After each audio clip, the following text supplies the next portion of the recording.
Dad left when I was 5, forgot my birthday at 10 and never celebrated it again. Told me that he didn't believe in birthdays, which hurt me more because he lied to me. That jacket he gave on the 30th birthday to remind me of him, he said. And I told him, what, that you're a liar, a cheater, a manipulator, overseller, back-end seller? He said, no, to remind you that you can't take anything with you when you're gone. He had torn all the pockets out.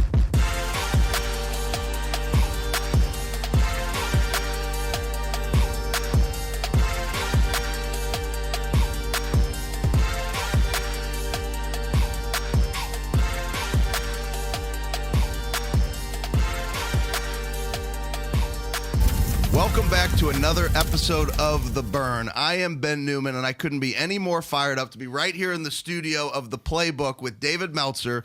And here's something I'm going to tell you guys. He is in serious trouble for this interview because he interviewed me first. And sometimes when that happens, I end up learning a little bit about an individual. And I'm going to talk a little bit about David, and then we're going to dig down deep fast because that's how we do this on The Burn, to figure out what really motivates us. And I know so many of you follow Dave. You've seen so many interviews. You've seen his work in sports. You've seen his recognition all over the world, the Hall of Famers, the celebrities, the people that he runs around with. And I'll tell you what, that is nothing compared to the heart of this man. And there are two things that we're going to attack in this 10 minutes. I'm probably going to cry. I know that you're going to cry because I said that you were in trouble. And we're going to go for it because that is what I love about life. We have chased each other for 2 years trying to get together in person. We almost said, all right, we'll just do it over Zoom. Thank goodness we didn't. I'm so glad. I'm so glad. And I couldn't be any more excited to introduce all of you to Dave Meltzer. And here's where we're going to start. Whether you are a parent, whether you aspire to be a parent, or you have little ones that look up to you, even if you don't want to be a parent, I want you to share right now what you just shared with me about the 4 things that are most important for you to know that you've done a good job as a parent, because I think that hearing that's going to drive me to be more intentional. I try to be as intentional as I can be, but what are those 4 things for you that connect you as a father of 4? And it started with my mom, who raised 6 of us, 5 boys and a girl, single mom like yours. I'm blessed my mom's still here, but 2 jobs, packed our dinner in a car, had us read and teach. And my relationship with my own mom changed when I spent a minimum of 1 minute a day with her. And what I realized is my mom wanted 4 things from me, which are the 4 things that I want from my children. And it only takes 1 minute every day, and I give it to her. We talk about consistency. I learned that about you. And I know that 1 minute a day is worth more than an hour on a Saturday. And if you have a mother, it's well worth the 1 minute. Number 1, that I'm healthy. I think number 1 of being a parent, you got to make sure your kids are healthy, that they live a long, happy, healthy life. So 2 is happy. I want my kids to tell me at 50 years old, Daddy, I am healthy, I am happy. And then the other 2, I appreciate you. I want to be appreciated for the love that I've shown and lessons I've taught. And then finally, that they love me.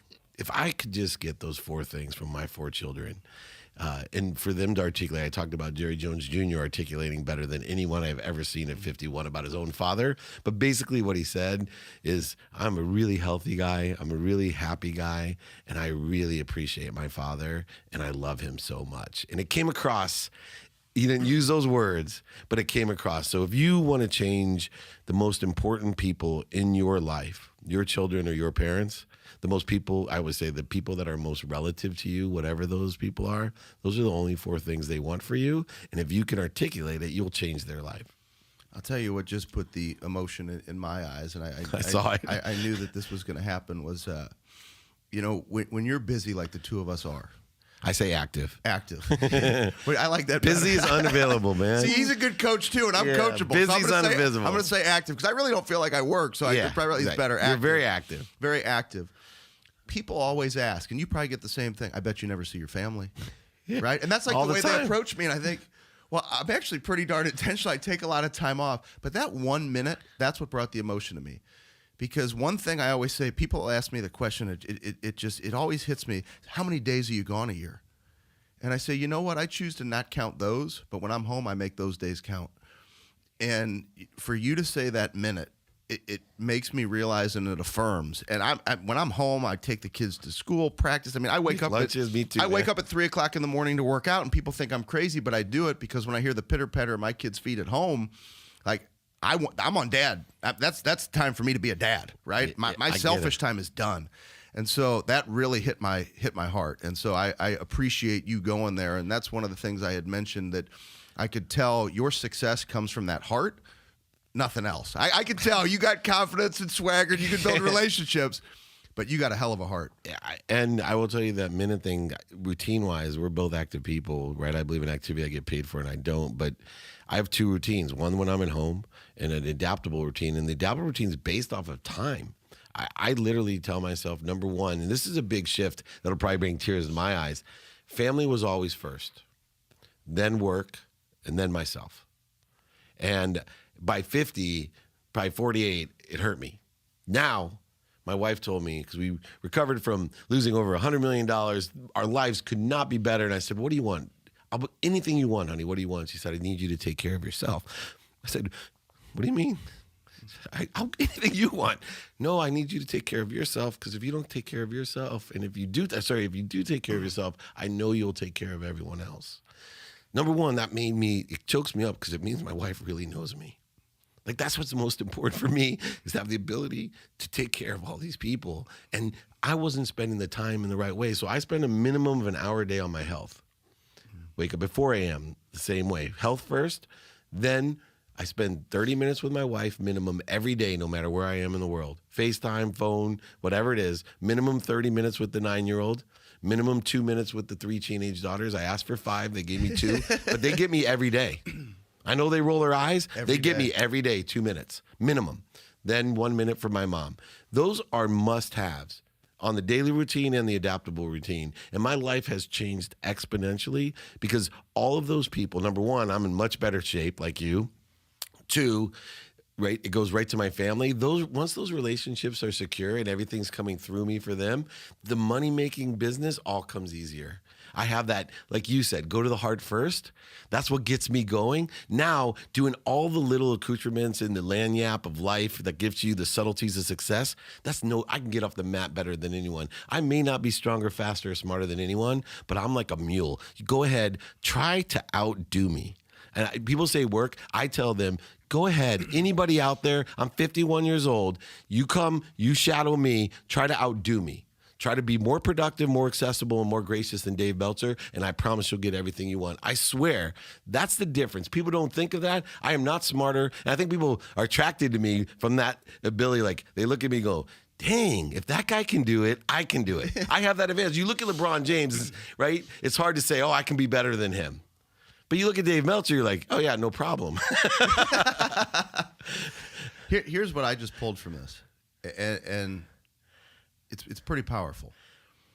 Everything you just shared, which I think a lot of people say what they want, but they fall short of driving the daily consistency, intentional focus to actually getting it through their behaviors.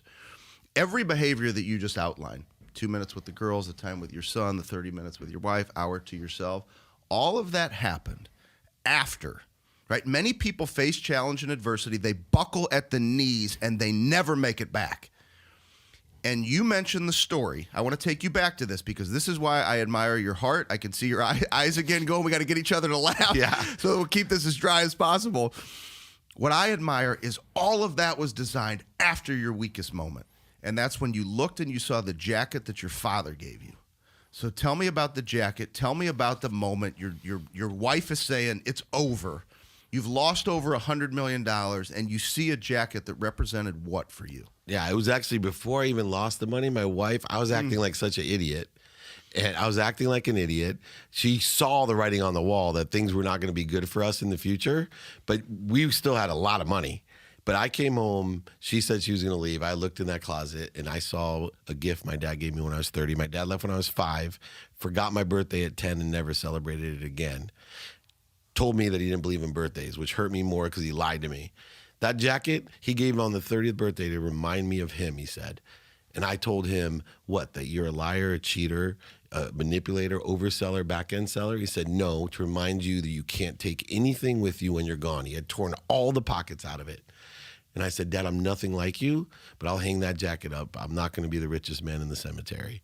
Well, anyway, I came in that room thinking about divorce lawyers, thinking about ending my relationship and what was a great life, and quitting, being one of the bucklers, right? I looked at that jacket and I realized I was just like my dad. I was a liar, a cheater, a manipulator, overseller back then. So even though I was a multimillionaire and I didn't love myself, and how could I love other people? And I decided at that time, after watching Rocky, to outline my life with 4 values. And I was just going to live by these values. And from those values, was going to build back everything that I wanted in my life. Gratitude, accountability, forgiveness, and inspiration. Every day, those were the 4 things. I'd answer all questions by it. I'd do all activities by it. I'd live my life by those 4 things the best that I could. And if I wasn't living in those 4 things, I'd go back to them as fast as I could. I called it getting back to center. So when I found myself in the ego, the need to be right, the need to be offended, separate, void, inferior, superior, angry, anxious, scared, which was where I lived most of my life, even though I had what everyone else wanted. I was Midas to everyone else. I was living in ego the whole time. I was either inferior, superior, separate, fearful, anxious, frustrated, resentful, offended. I would let it all go. And now when I visit that place, which everyone does, I go right back to center, right to gratitude, right to forgiveness, right to accountability, and right to inspiration. I believe that you and I especially, we're always connected to the most powerful source of energy, light, and inspiration that's ever existed, and that we're the ones that are creating the interference or corrosion to that connection. And we do it through ego-based behavior. And that's why when you tell, you are one of the world's greatest performance coaches to the greatest teams and executives in the whole world, the reason is you allow them to raise their awareness when they're creating that interference. And you start with the heart, you go to the head, and the bodies all follow, which even as an executive, the body's really important, but everybody's always starting with the head. You start with the heart, and that's where you and I live. Well, I appreciate you saying those things. The one thing that I would tie back to is that I would just want to be just like you are, right? I hope that people see, and it's interesting. I knew that I was going to be very excited and impressed with our time together. But it's been a completely different level because of your level of emotion.